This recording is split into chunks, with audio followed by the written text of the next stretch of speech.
Hello, in today's video I'll show you how to use touch shutter and touch focus on your Nikon Z30.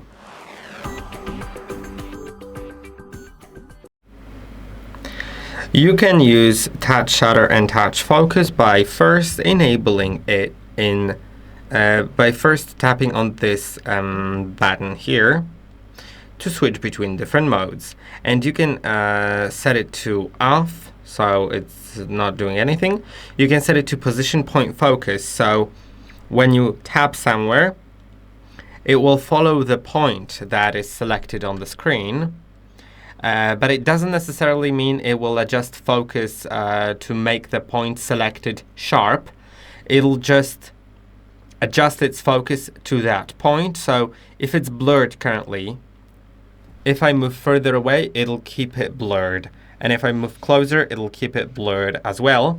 So that is the thing here. Now you can also set it to touch autofocus. So now when you tap on a point, it will make it sharp. Then the last one is touch shutter and touch autofocus, which means whenever you tap, it takes a photo and focuses at the same time.